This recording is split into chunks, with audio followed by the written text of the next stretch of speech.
YouTube, I'm Troy to the Max Extreme. And I'm Ghost Hunter Dave. Together we form Imperius Rex. That's right, and we're here for another spooky episode. Did I go too spooky? Too spooky. Okay. Alright. We are getting a double dose of Mignola Batman. That's right, baby. One of my favorite types, even though he doesn't have a whole lot. I love might be all Mignola of Batman. Yeah, we're going to cover them both. He does a lot of covers. Yeah. But yeah, we're going to talk about the doom that came to Gotham, and also the perpetual favorite, Gotham by Gaslight, the very first Elseworlds title. Yes. So stick with us. It's going to get spooky. Lights out! Now you want to get nuts? Come on, let's get nuts.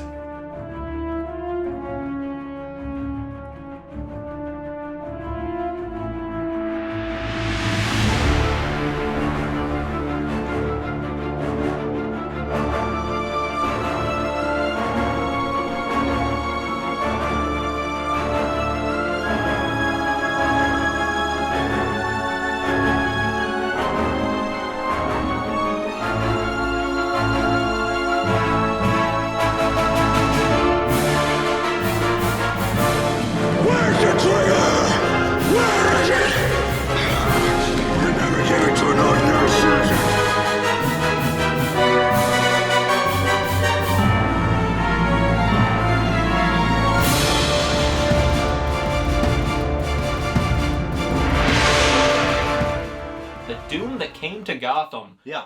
Little known Batman story. Yeah. So it's Mignola doing a very like Mignola-verse, like Hellboy Cthulhu Very take so. on Batman. Yeah. And it's a 3-issue or one trade story of Batman in that weird universe. Yeah. And I love it. It is very Hellboy. Like, yes. You got through the reading before I did, and even before like I got to it, you're like, just forewarning. Yep. I make Dave warn me about everything. That's right. Troy's one's gonna be a little spooky. So I prepped. I strapped myself down in a chair. Yep. And he's like, it's very Mignola, Hellboy-ish. And right off the bat, it very much is. Oh yeah. Like more so off the bat than anything. Like, if this doesn't even need to be a Batman story. No. Like, the characters really make no reference to its source material whatsoever. No. Yeah. Name only. Yeah, very much so. I would love to know how this came about. Yeah. Like, maybe it was like a Hellboy story wanted to tell? I don't know. It's kind of already is a Hellboy story. Yeah, I had the pleasure of seeing Mignola in New York earlier this year. Why didn't you press him about it? I should have. I asked him about how he wrapped up Hellboy. Yeah. Idiot. I would love to know why he did this, because he was very open about the fact that he's not a big Batman fan. Yeah. And he says, like, it doesn't really appeal to him, but the era that he sets it in appeals to him. It's that Victorian Gothic age. Yeah. With monsters and tentacle beasts and all that, which is like his bread and butter. Yeah. So I get that, but I'm just wondering how this happened. Don't know. But whatever it is, we got The Doom That Came to Gotham. Very. Written by Mike Mignola, along with Richard Pace, who co-wrote it.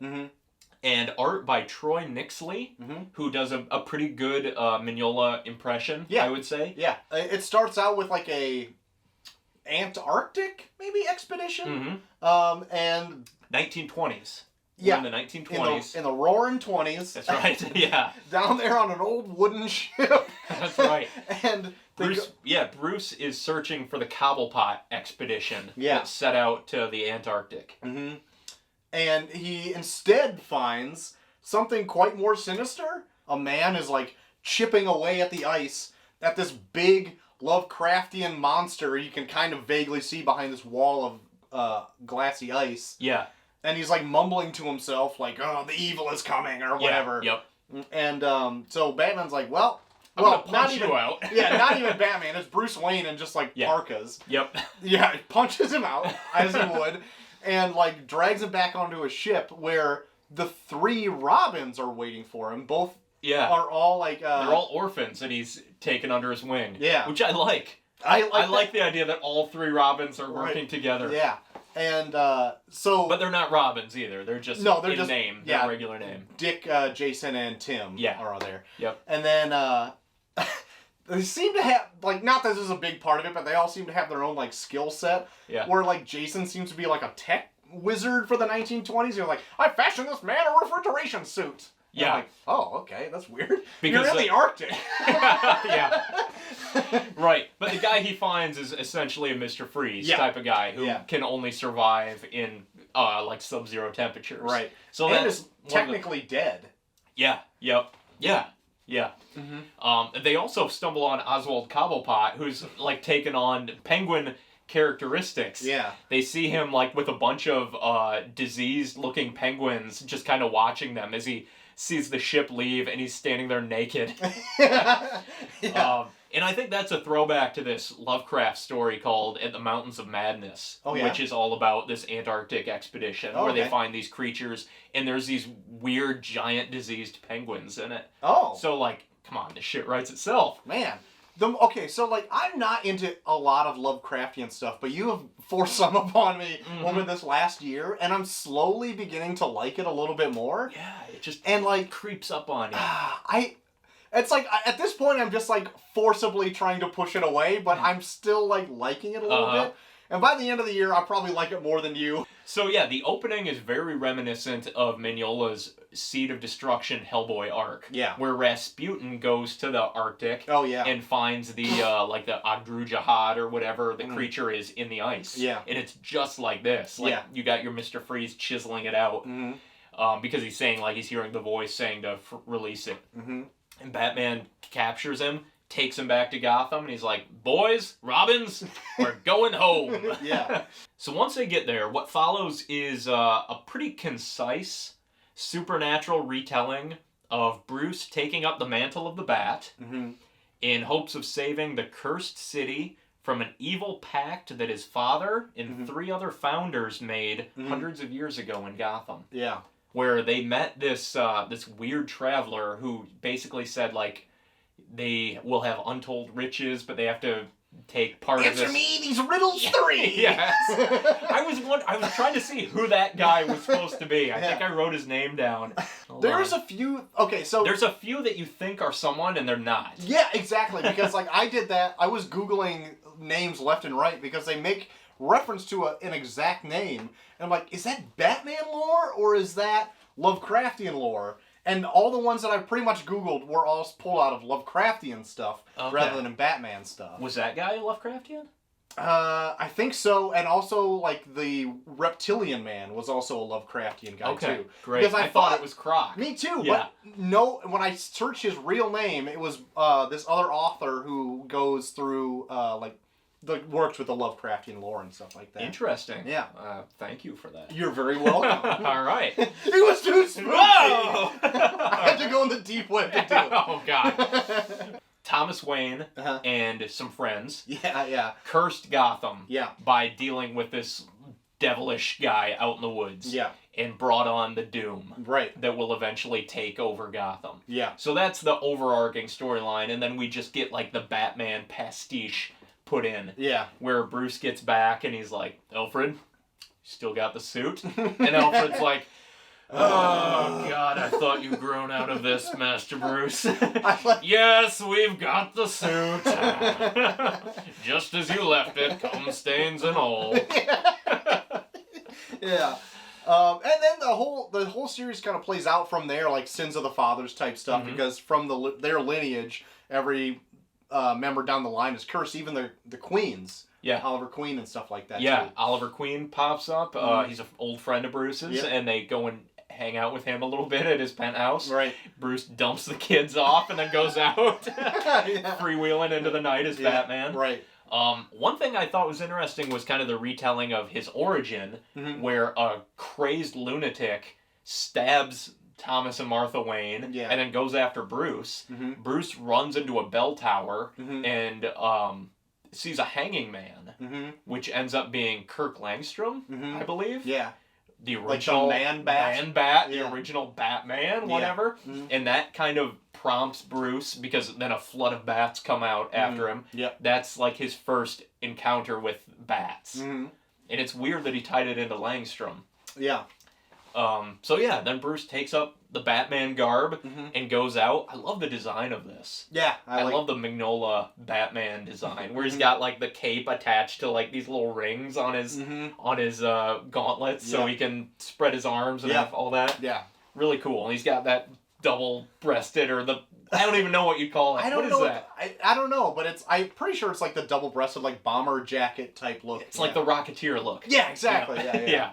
So he's going and kind of solving these various mysteries. There's a lot of strange supernatural occurrences happening, some of which lead to Ra's al Ghul, which we're going to talk about later this year. And he's kind of like the Rasputin character of this, if we're going into deep Hellboy lore. Yeah. And his daughter Talia plays her usual role in this. Yep. But he's kind of like this mad monk that has lived centuries, and he's kind of ushering in this new age of monsters, reptiles and amphibians, so much that they like have this swarm of lizards that attack Batman in the sewer. Right. And he's hoping to release this tentacled monstrosity. Right. I don't know if they ever give it a name, but it's essentially like a Cthulhu type of thing. Probably that Blah, blah, blah, blah. Kami Dogu Rama Jihad or whatever it is.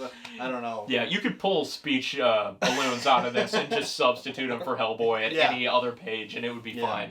Another tidbit that I really enjoy, that I hope you put in your notes, is that Etrigan the Demon is in this. And the older I get, the more I love Etrigan the Demon. Oh my god. We need to read an Etrigan book. We should. Kirby. It's Kirby. Yeah. Get some Kirby. Oh my god. The only downfall of this is that he doesn't rhyme. He doesn't. And I thought that was such a misstep, Mignola. Lazy writing. God damn it. It's his one thing. It's the one thing he does. Yeah. Come on, Mike. Yeah. But, Jason Bloodstone just appears in Bruce's manor.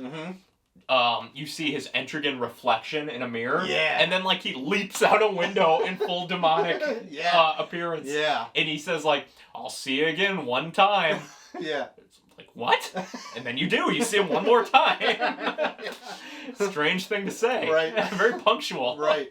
Ra's al Ghul has a Necronomicon of sorts. Yeah. It's called the Book of Ghul, which is good. Yeah. Ties them all together. Yeah. It's gonna bring forth the apocalypse. We also have Harvey Dent, who is running for mayor, I believe. Yep.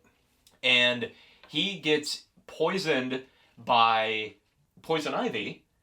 Who Ra's al Ghul materializes in like a spell, like this plant woman that touches him, and then he gets the Two-Face like blister that eventually evolves into this like gateway between worlds.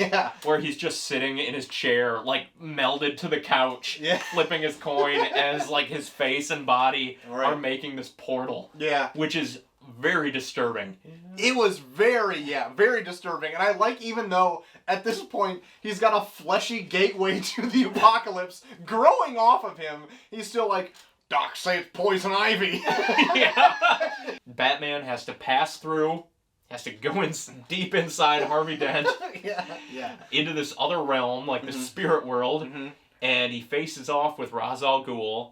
And in doing so, he transforms into a bat creature, like a full-blown, like, man-bat creature. He's been told various times throughout this that in order for Gotham to live, Bruce Wayne must die. And I guess he kind of does, because now he's a literal Batman. So Bruce is gone, and only the Batman remains, and he's a monster. Meanwhile, the Cthulhu monster is, like, coming up, just grabs Talia, snacks on her. Ra's al Ghul turns into a big demon, and they do this big fight, and eventually Batman's able to defeat him. All the while, Etrigan again. That's when he comes back. Yep. He's like, all right, I'm giving you one more. Everyone gets one. And that is essentially how it ends. With the lone survivor is Tim. Proclaiming that the Wayne Foundation is going to rebuild Gotham, which has been kind of destroyed. And basically, even though Wayne, who was injured in this, he's now a bit of a shut-in. If Gotham needs him again, he'll be there. And we kind of zoom back to Batman in the Belfry, full bat perch, saying like, oh man, God help them if they need me. And that's it. Doom that came to Gotham. What do you think? I still don't know yet. Yeah? Like, I really like Hellboy, but I feel like, even though it's an Elseworld's tale... Too much? Too far for you? It didn't need to be Batman. It's so far removed from it that it's just a namesake only, really. Yeah. Like, the only real pleasure I got out of this was Etrigan the Demon. Because that was the one part I felt like could fit in a Lovecraftian story like this, as him being like the guardian against like all that kind of evil and stuff. But really, Batman makes no difference in the story whatsoever. No? As a Batman character type. Okay. When I first read it, I didn't love it. Yeah. And as I've read it probably 2 or 3 times, like, every time I like it a little more because I love Mignola and Hellboy. So I've just, like, I've kind of made myself love the whole universe. Sure. And I think it's fun. I recommend it. It's worth a read if you're doing, like, a spooky Batman. Oh, sure. You're in the mood for some bat scares. You're doing some spooky stuff, then of course, pick this up. Yes, definitely. And if you're a Mignola fan, it's right up his alley. Oh, for sure. Yep. So, should we wrap up this Mignola Fest by moving on to the next? I think we very well should. Yeah. Let's do the very popular first ever Elseworld story, Gotham by Gaslight. Oh man, try to stop me. And it's a telling of Batman in, again, like this Victorian era, where the Jack the Ripper comes to Gotham and starts carving up ladies of the evening. That's right. And Batman's got to put a stop to that. That's right. What I always forget about this is that Mignola doesn't write this. No. He only draws it. And I think it blows over like that to a lot of the populace, too, that he is the only guy behind this. Yeah. Because his name is the only one ever really brought up with this Gotham by Gaslight stuff. But, Brian Augustine is the writer. Yeah. What do you think? It's short, concise. It's not really like a head scratcher or anything like that. No. Like, I saw it coming from a mile away. Yes. And, the animated version they did of this changed it up. Very much so. And I think I still like this one better. Yeah, I agree. I don't like the animated version of this at all. In fact, the animated version of it I was really looking forward to, and I really thought it was a bit of a snore. But this is good. Yeah, it is good. It's a good, fun, like, one-shot. It kind of kicks off with Bruce Wayne coming back to Gotham. He's been studying across the world. He's met Freud. Yeah. He's been studying under him, among others. And on the boat, he meets his uncle, I think. Uncle Jake. Yeah. Is that what he calls him? Jacob? Yeah. Out of nowhere. Like, that's an odd thing to focus on right off the bat. Yeah. And then you don't see him again for a while. Yeah. Meanwhile, Bruce comes back. Right. He's like, Alfred, do you have the costume? Yes, of course I got the fucking costume. Yep. You always ask me, regardless what story we're telling here. Yep. It's in the wardrobe. Once he's out gallivanting around in his bat suit, all of a sudden these murders start happening around Gotham that are very reminiscent of what was happening in Whitechapel, London. Yes. So Batman's investigating it.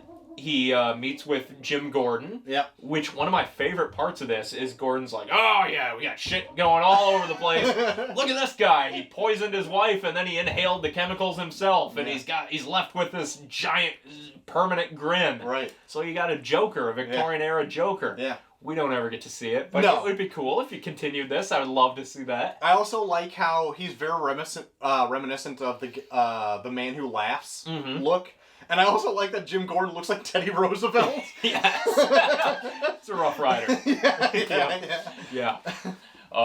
So, over the course of the book, there's a couple more murders. Eventually, the police wind up at Bruce Wayne's doorstep, and they find a bloody knife in his manor. So they lock him away, and they're like, we got a Ripper. Yeah. Here he is, Bruce We got Wayne. a Ripper! We got a Ripper! But I also like before that, because obviously Bruce is like, well, I didn't do it. Yeah, have your fill at the place. Search whatever. I'm going to go over here and read the paper. Alfred will show you around. 5 minutes later, we found this bloody knife. And a sign that says, I'm the Ripper. Alfred! You dumb fuck! Did you at least hide the suit? So they lock him away. Yeah. And he's in there for quite a while. Yeah. And he's sitting there like just analyzing everything. People are feeding him books and stuff. And he's looking through all the clues, doing his detecting. Yep. And right when it gets down to the wire where it's like, yeah, you're going to hang. And Bruce, this whole time Bruce is like, I'm fine. I'm not the Ripper. Right. Like, they'll figure it out. Right. And then pretty soon... He'll go ripping some more while I'm in here. He'll show that I'm innocent. Yep. But he does no ripping while he's in there, really. No ripping. He's just focusing on future ripping. Yes. And not really getting to the ripping. The whole time he's like, I'm going to rip so hard. Look at that girl over there. Oh, I'm going to rip her real bad. Yeah. So, right when it's... Oh my god, so close to the end. Bruce figures it out. He notices in an old photograph that the murder weapon has an insignia that his father had on a knife when he was like in the war. Yeah. And one of his father's compatriots was pictured with him. Mm-hmm. Long story short, ipso facto, it's his Uncle Jacob. No shit. Yeah. Jake and Jack. Blah, blah, blah. I never caught that. the one character that's just like randomly introduced out of the blue, it's him. Yeah. So he figures it out. Yeah. He easily sneaks out of jail. Like Bruce has just been like humoring them as sitting in there, and he's like, Alfred, I'm gonna get out of here and go get this guy. Yeah, I picked this lock days ago. Just give me your clothes and I'm gonna get out of here. No one has been checking the door. Oh my god, the security in this place. So he eventually... Well, there is literally straw on the floor. Like, it's not really a very great establishment. So Batman is able to stop the Ripper, because he's about to rip once more. Right. And they kind of show down in the cemetery. Yep.